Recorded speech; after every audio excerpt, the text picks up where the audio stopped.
and she's given a manual speech from Speaking to Inform, and it's called Resources for Informing. Barbara won our club contest last year, and she went on to win our area contest, and then she went on to the division. 2 years ago. Jim won last year. Okay, well, you said 2011, but Sorry. Yeah, close enough. 2010. And then she went on to the division, however, she couldn't make it to that speed. But she has some notches on her belt from competing in contests. And so today she's going to share an easy system that you can use to prepare yourself for whatever table topic you may be given in a meeting or a contest, and then turn table topics into a fun experience. Let's welcome Barbara as she gives us the Dummies Guide to Winning Table Topics.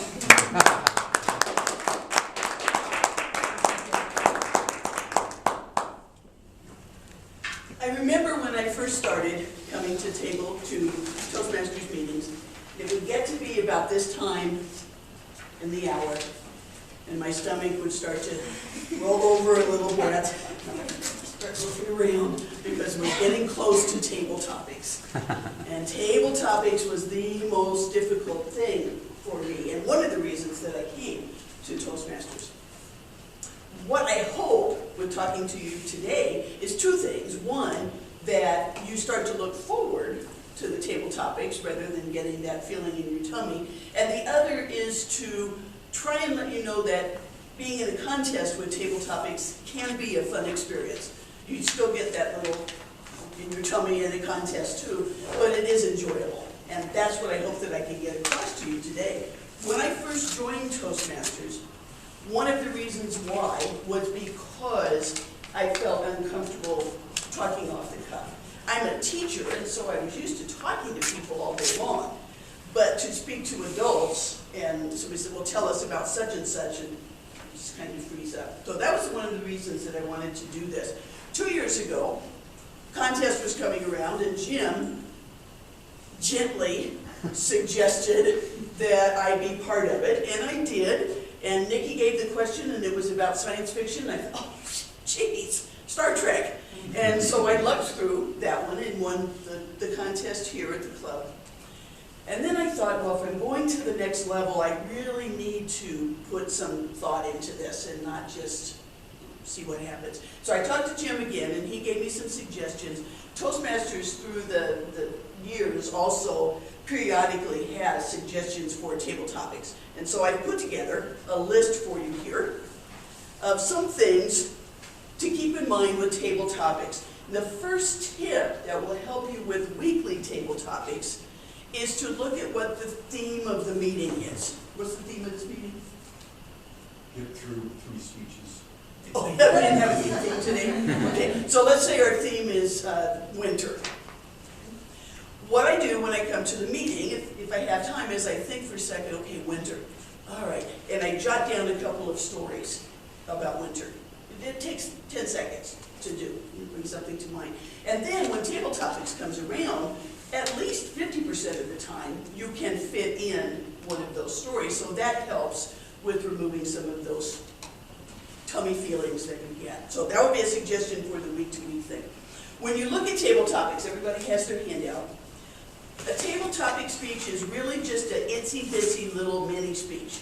And we did them when I was the table topics person, what's it been now, 3-4 weeks ago, when I used the cards, and you did just little mini speeches. And it's the same thing. And if you look at it that way, it can be a little easier to come up with what you want to say. So looking on your handout, you have the introduction, where you are going to state what you're going to talk about, which is going to be a response to what your table topics person says. Jim, give me a table topic, anything. Oh dear.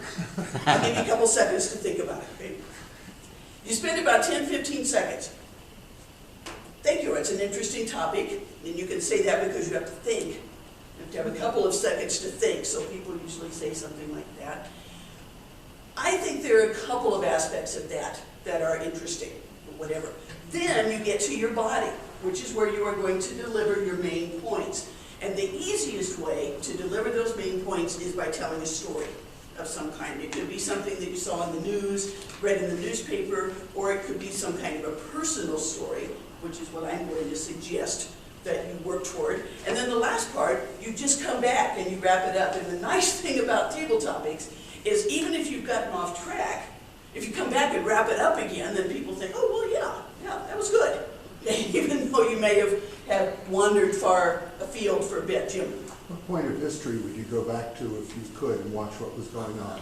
Very good. Okay, what point of history would you go back to? So, our introduction, what he's asking me to do is pick a time period. Right? So I would go back to pre-Civil War in the South. Right? Now, why would I do that? Now, this one is going to be not going to be based probably on a personal story, although I could make it about my grandfather or whatever. But in this case, because I'm a history person, I probably would come up with some examples of lifestyle. Then I come back at the end, and that's why I would choose that particular time period. Right? So it's really not a difficult thing to do once you get a handle on how to do it. People tend to freeze a little bit, but if you're prepared a bit ahead of time, then it becomes easier. For my speech contest that I did, after I won the one here, going to the next one, and Jim helped me with this, I sat down and thought about what are some of the things that have been on the contest in the past. And there's some generic kinds of things that they tend to ask. And I came up with this list of some possibilities, and you can look at that for a moment. And you can see with the table topics we've had in the past that a lot of them do come from these types of things. So what I did was I looked at these, tried to come up with some kind of a story that I could tell about them, and then I narrowed it down to 5 stories that I thought were relatively generic so that I could fit them into different situations. The question that I was asked at the contest was, which is more important, common sense or intelligence? And the 2 other people answered common sense, and I answered intelligence because I'm a teacher. And with intelligence, I had a story about Terry the pig farmer that I could tweak and make it about intelligence. And so that's what I did.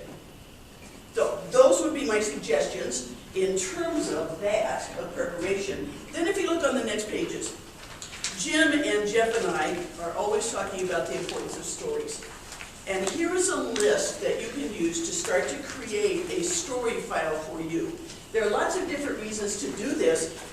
Nikki, her speech fit in perfectly with what I'm talking about because it helps bring back your life. And at some point, you're going to want to remember those things. So, and these are all just intended to be things that spur your thoughts. And one that I added for Nikki, I don't know if it's actually on here or not, but if you would add smells. Because smells just, they bring back such strong memories. And I am also of the Old Spice and Estee Lauder era, so I'm really familiar with what those are. So if you would just take some time, 5 minutes, whatever, when you're someplace and you don't have anything to do, just think about some of those. All you need to write down is just a few words. Accidents. When I first moved here, I slipped on I hit the ice and I had an accident. I just jot down real quick what that was. And then later, you can take the ones that seem interesting to you and make them up into little stories. Right? So I hope that that helps with table topics for you, and my goal would be that everybody is going to be chomping at the bit to do table topics for the contest this year. Thank you.